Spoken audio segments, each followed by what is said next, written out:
cool. Is my microphone on? Yeah, it is. All right. Wow. So it's taken about 5 live streams. It's been almost a week since we started this book, and we are literally just through the introduction. So, I know the last episode was pretty boring. For me, it definitely was. It was just a lot of definitions and word comparisons and shit like that, and a lot of enchantments. So, you could skip it if you want. I mean, I think, every piece of information is very crucial to a book. You should read the whole thing, introduction included. Um, but yeah, so I mean, without further ado, we've got through the entire introduction of the Simon Necronomicon. We are now on, obviously, the true beginning right here of the Necronomicon. So, the plan is today we're just going to read the testimony of the mad Arab, Abdul al-Hazred. So if you don't know, the Necronomicon, the Book of the Dead, the Book of Black Earth, is supposedly written in the ancient Middle East by a an Arab, obviously the mad Arab, right? Duh, my dumbass. Um, but his name was Abdul al-Hazred, and I mean, you could read. I would highly recommend you just read the Lovecraft story. What is it titled? Let me just get it for you guys, actually. So here we have Barnes and Noble collection at the complete fiction of H.P. Lovecraft. And I would highly, highly recommend to all of you that if you really, really want to read on like the OG lore of the Necronomicon from Lovecraft himself, I highly recommend, just give me a second and let me find it for you guys.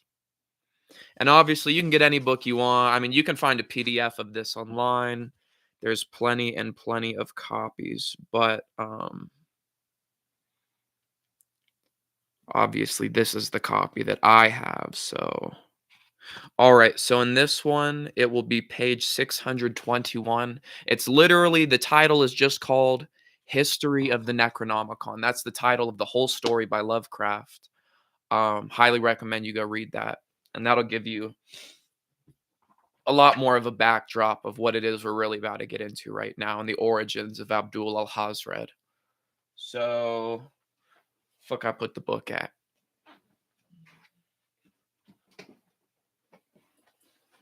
My dumb ass. All right. Okay. Well, yeah. Well, so without further ado, I want to just make this mic set up a little better for myself. If you guys don't mind.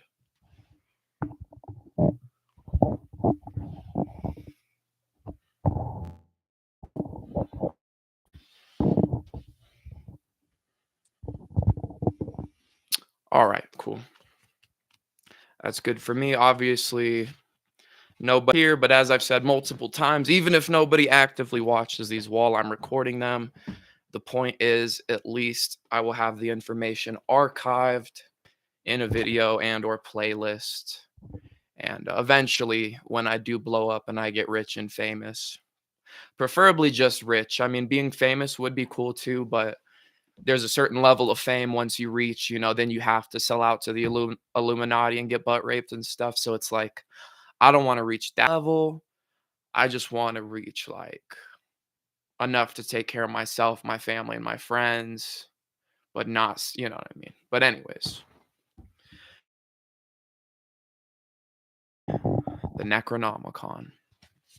So, first, we'll begin with the testimony of the mad Arab, Abdul al-Hazred.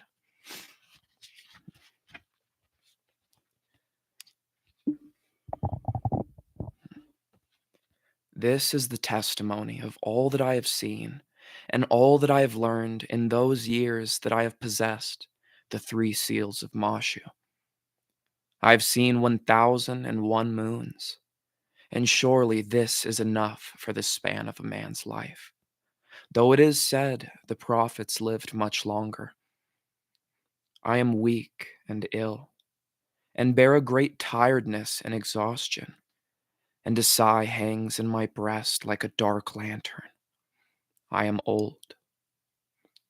The wolves carry my name in their midnight speeches, and that quiet, subtle voice is summoning me from afar. And a voice much closer will shout into my ear with unholy impatience. The weight of my soul will decide its final resting place. Before that time, I must put down here all that I can concerning the horrors that stalk without, and which lie in wait at the door of every man. For this is the ancient arcana that has been handed down of old, but which has been forgotten by all but a few men, the worshippers of the ancient ones.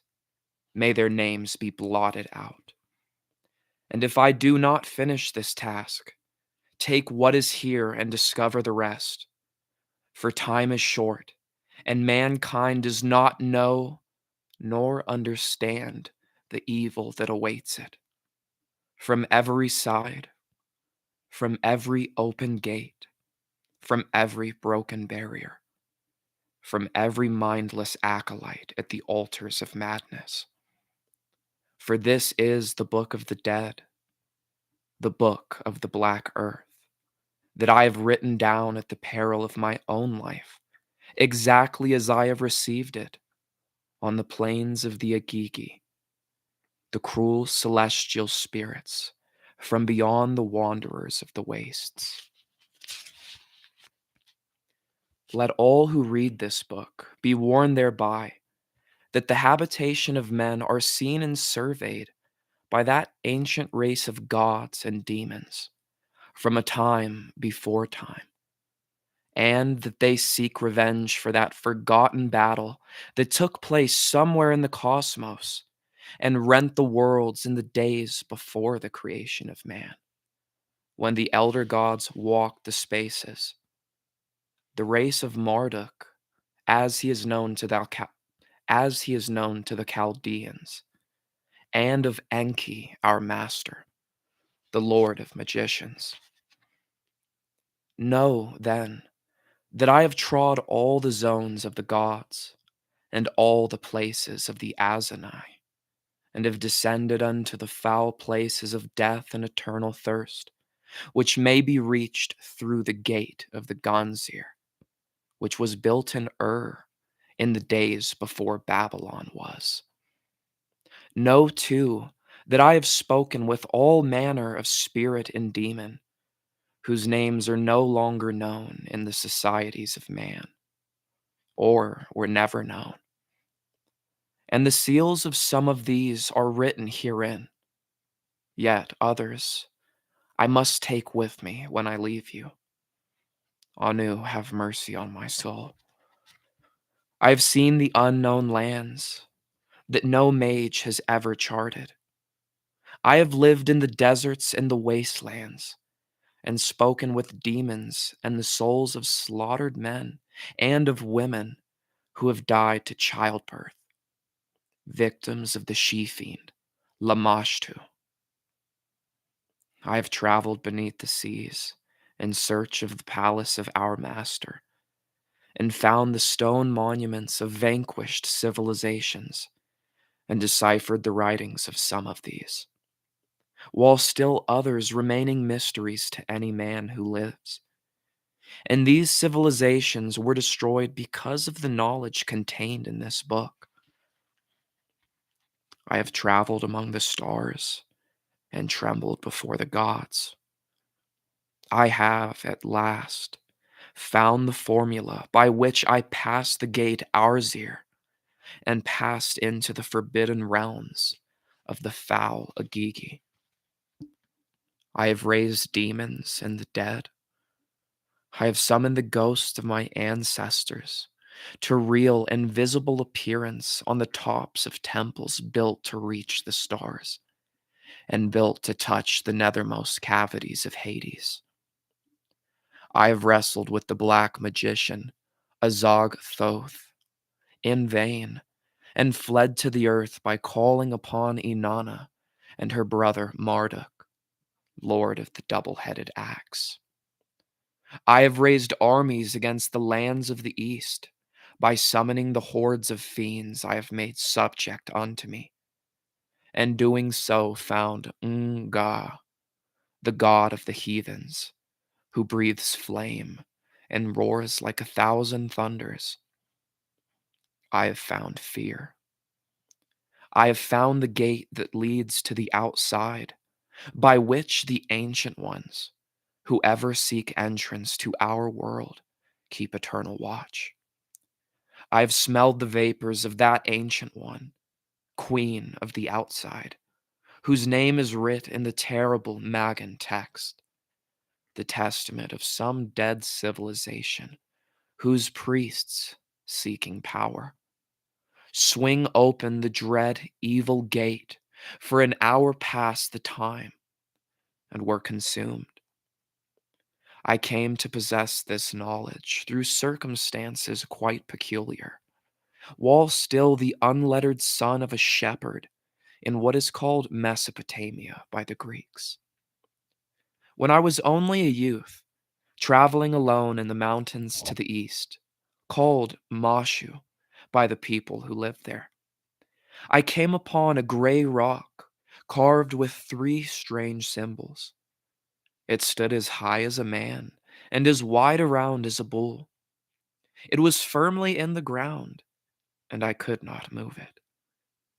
Thinking no more of the carvings, save that they might be the work of a king to mark some ancient victory over an enemy, I built a fire at its foot to protect me from the wolves that wander in those regions, and I went to sleep. For it was night, and I was far away from my village, being Bet Durabia. Being about 3 hours from dawn, in the 19th of Shabbatu, I was awakened by the howl of a dog, or perhaps of a wolf, uncommonly loud and close at hand. The fire had died to its embers, and these red, glowing coals cast a faint, dancing shadow across the stone monument with three carvings. I began to make haste to build another fire when, at once, the gray rock began to rise slowly into the air, as though it were a dove.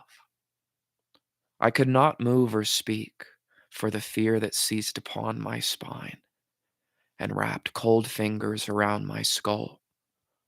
The Deek of Agzud Bel Yah was no stranger to me than this sight, though the former seemed to melt into my hands.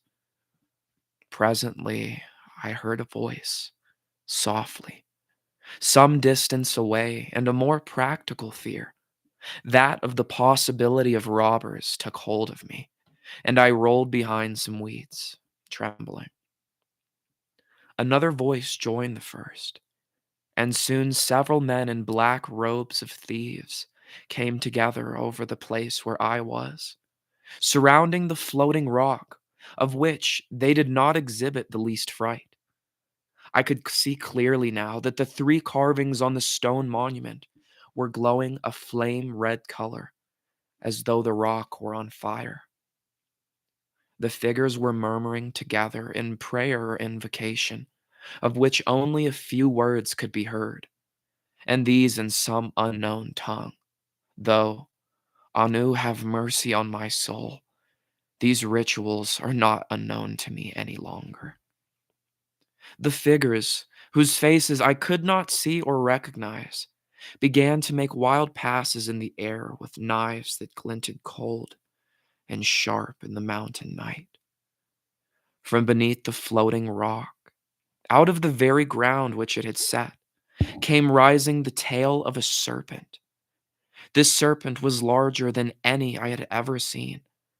The thinnest section thereof was fully that of the arms of two men, and as it rose from the earth, it was followed by another. Although the end of the first was not seen, as it seemed to reach down into the very pit itself, these were followed by still more, and the ground began to tremble under the pressure of so many of these enormous arms. The chanting of the priests, for I knew them now to be servants of some hidden power, became much louder and very nearly hysterical. Ia, Ia, Z, Azak, Ia, Ia, Z, Azkak, Ia, Ia, Kutulu, Z, Kur, Ia. The ground where I was hiding became, my bad, wet with some substance, being slightly downhill from the scene I was witnessing. I touched the wetness and found it to be blood. In horror, I screamed and gave way my presence to the priests. They turned toward me, and I saw with loathing that they had cut their chests with daggers.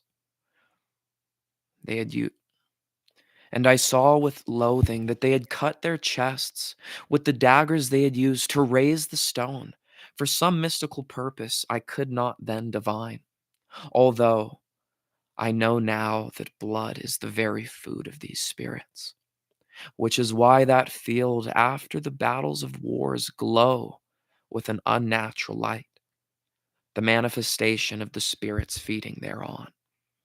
May Anu protect us all. My scream had the effect of casting their ritual into chaos and disorder. I raced through the mountain path by which I had come, and the priests came running after me, although some seemed to stay behind, perhaps to finish the rites. However, as I ran wildly down the slopes in the cold night, my heart giving rise in my chest and my head growing hot, the sound of splitting rocks and thunder came from behind me and shook the very ground I ran upon. In fright and in haste, I fell to the earth. Rising, I turned to face whatever attacker had come nearest me, though I was unarmed. And to my surprise, what I saw was no priest of ancient horror, no necromancer of that forbidden art, but black robes fallen upon the grass and weeds, with no seeming presence of life or bodies beneath them.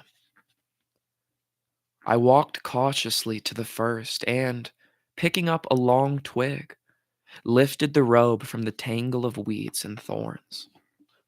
All that remained of the priest was a pool of slime, like green oil, and the smell of a body laying long to rot in the sun. Such a stench nearly overpowered me, but I was resolute to find the others, to see if the same fate had also befallen them.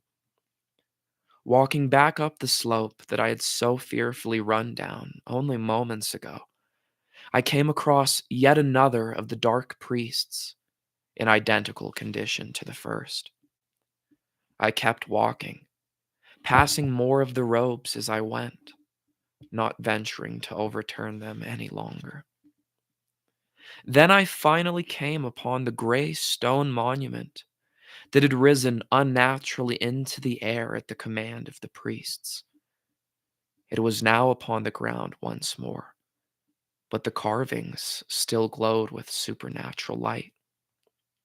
The serpents, or what I had then thought of as serpents, had disappeared.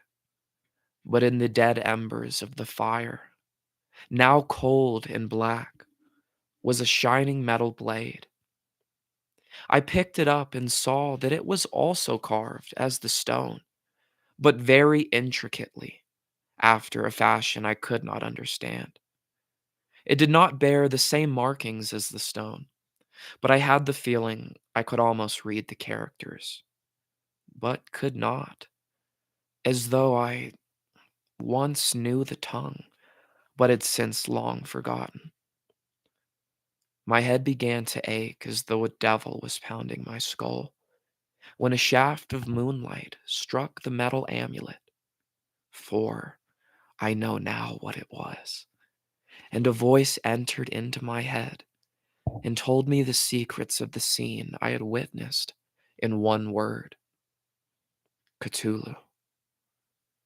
In that moment, as though whispered fiercely into my ear, I understood. These are the signs carved upon the gray stone that was the gate to the outside. And this is the amulet that I beheld in my hands and hold to this very day around my neck as I write these words.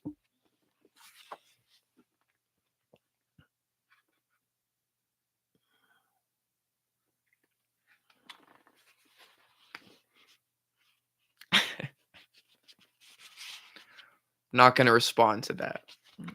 We're doing a serious reading, Necro Dancer 009, okay? Jeez. Jeez. Nah. Of the three carved symbols, the first is the sign of our race from beyond the stars, and is called Ara in the tongue of the scribe who taught it to me, an emissary of the elder ones.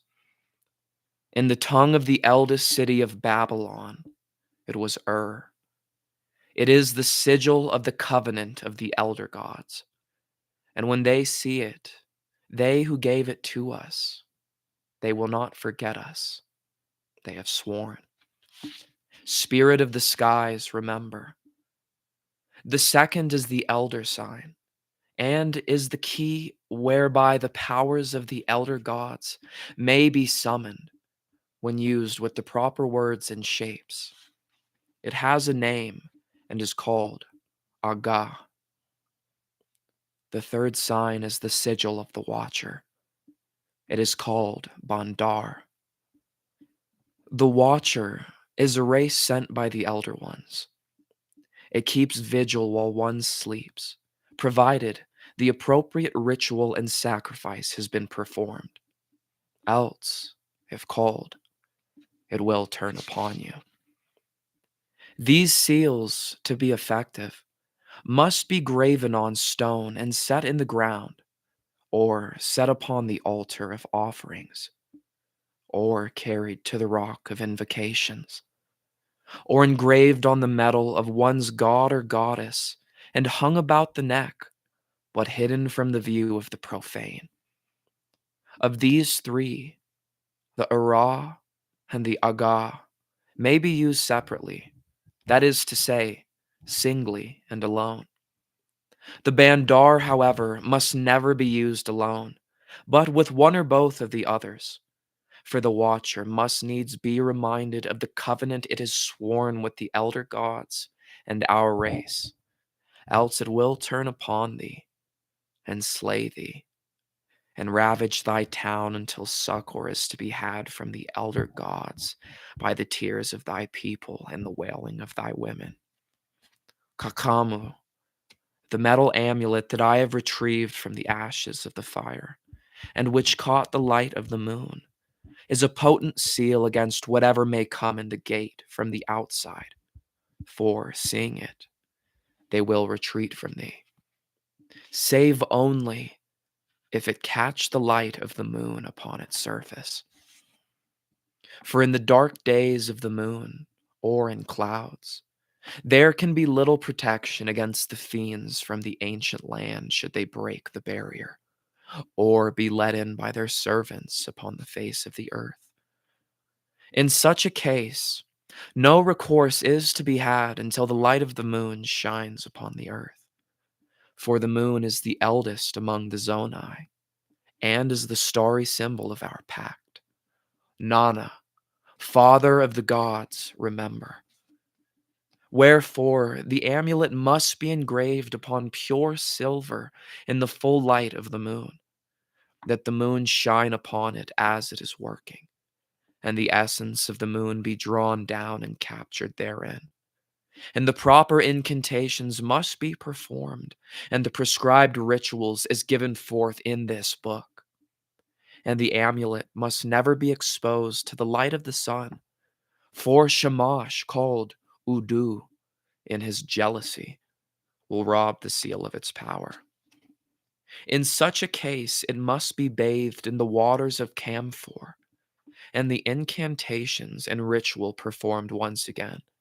But verily, it were better to engrave another.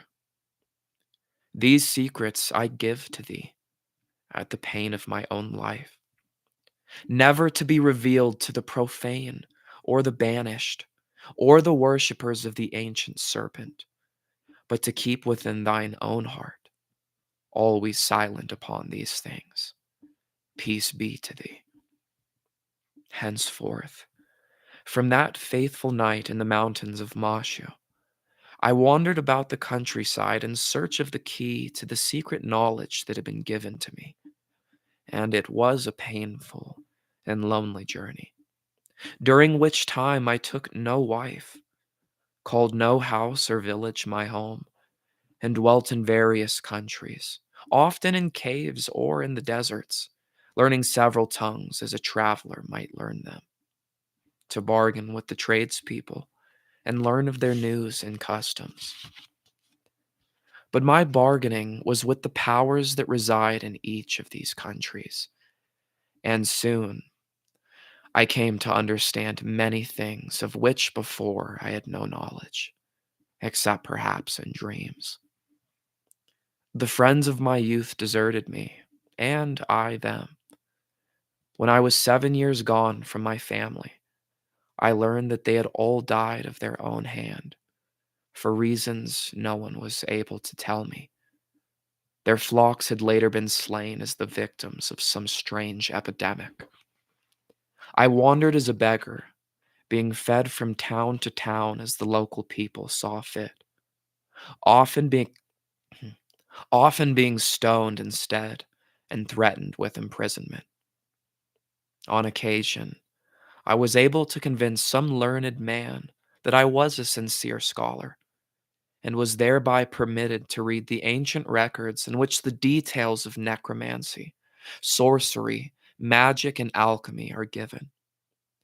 I learned of the spells that cause men illness, the plague, blindness, insanity, and even death.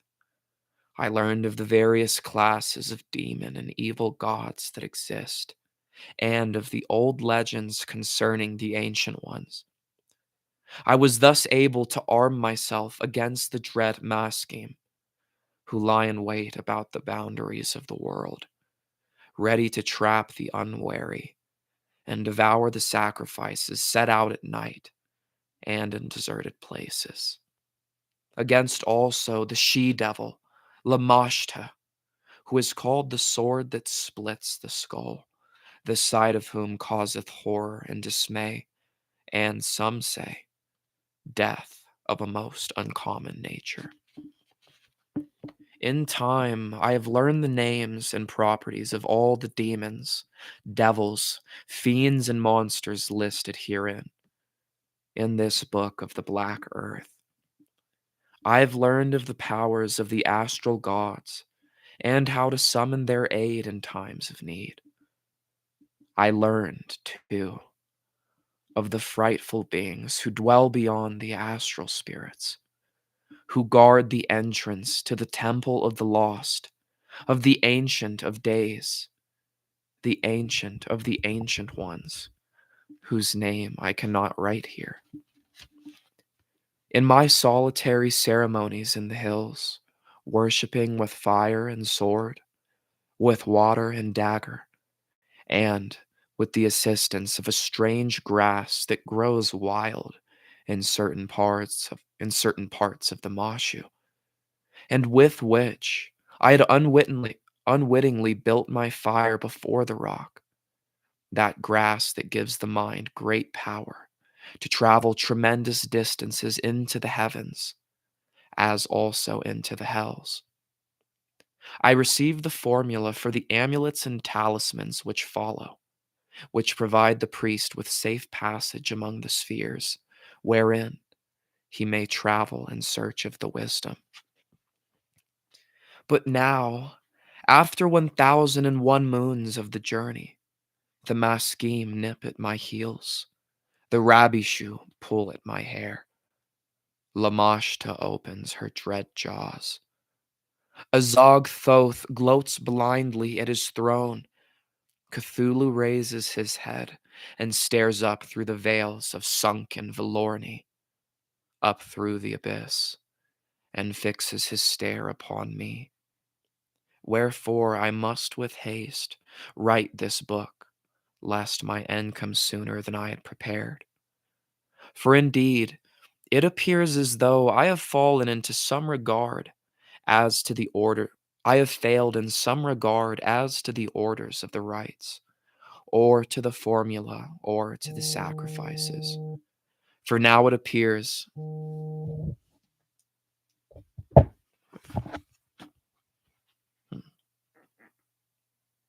or to the formula, or to the sacrifices. For now it appears as if the entire host of Ereshki Gaul lies waiting, dreaming, drooling for my departure. I pray to the gods that I am saved, and will not perish as did the priest, Abdul ben Martu, in Jerusalem. The gods remember and have mercy upon him. My fate is no longer writ in the stars, for I have broken the Chaldean covenant by seeking power over the Zonai. I have set foot on the moon, and the moon no longer has power over me. The lines of my life have been obliterated by my wanderings in the waste, over the letters writ in the heavens by the gods. And even now, I can hear the wolves howling in the mountains as they did on that fateful night. And they are calling my name and the names of the others. I fear for my flesh, but I fear for my spirit more. Remember always, in every empty moment, to call upon the gods not to forget thee, for they are forgetful and very far away. Light thy fires high in the hills and on the tops of temples and pyramids, that they may see and remember. Remember always to copy each of the formula as I have put it down, and not to change it by one line or one dot, not so much as a hair's breadth, lest it be rendered valueless, or worse. A broken line provides means of entrance for those outside. For a broken star is the gate of Ganzir, the gate of death, the gate of the shadows and the shells. Recite the incantations as they are written here, in the manner thus prescribed. Prepare the rituals without erring, and in the proper places and times render the sacrifices. May the gods ever be merciful unto thee. May thou escape the jaws of the Maskim and vanquish the powers of the Ancient Ones. And the gods grant thee death before the Ancient Ones rule the earth once more. Kakamu Salah. And that is the testimony of my finished dagger has big amber inlay because it's a solar blade. Fuck them. My bad for just responding if you're still watching and listening to this Necro Dancer. It's been a week we've been reading this book. We finally finished the introduction, and that was the official first chapter of the Necronomicon, the testimony of the mad Arab. We are officially finished with that. Tomorrow we will be moving on to the second part of the Zonai and their attributes. But anyways, yeah, if you're still here, if you want to chat a little bit, I'm chilling, bro. A finished dagger, like a dirk, or I guess a dirk would probably be Irish. That's what they call it. A big amber inlay. I like that, man. Personally, more of a citrine person when it comes to my solar stone, just because I just like the money aspect. Like that's my well, in terms of beauty, my favorite stone would be labradorite or opal. Black fire opal's crazy. But when it comes to like spirituality, vibrations, crystals, however you want to put that shit, right? Citrine is known as the merchant stone.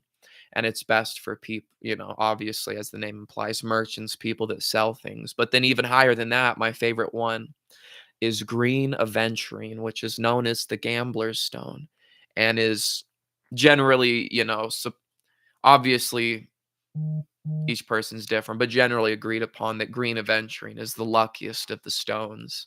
So that's what I have. My entire bag of runes is carved into green aventurine. Let me grab them real quick. I'll show you, and I'll show you. I made the amulet from this, dude.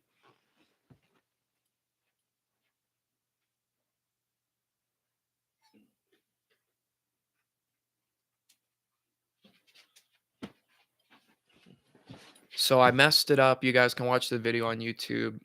It's not completely accurate. I definitely fucked it up, but it's supposed to be the first amulet right there, where he said that that amulet needs to be cut into silver while in the moonlight, and that this amulet is the only thing that can banish the ancient ones back to the nether realm, right? So obviously this is messed up. I'm gonna have to recreate a real one, but that was my attempt at it. I cut the lines all the way through too much. Obviously it's not made of silver, it's made of iron. But I thought it was prey, man. I mean, give me some credit, bro. Give me some credit, guys. I was almost there. But anyways, guys, thank you for everyone who joined us or did watch this. I think it was only one person. As usual, it's fine. We're gonna blow up one day. I don't care. But yeah, so we've officially begun the actual Necronomicon. That is the testimony of the Mad Arab Part 1. And we will continue this presumably tomorrow, and we will read chapter 2, which is, just to remind you, of the Zonai and their attributes. But all right, guys, thank you for everyone who watched this. Thank you everyone for joining and supporting the channel. I'll see you guys tomorrow. May God bless you. Deuces.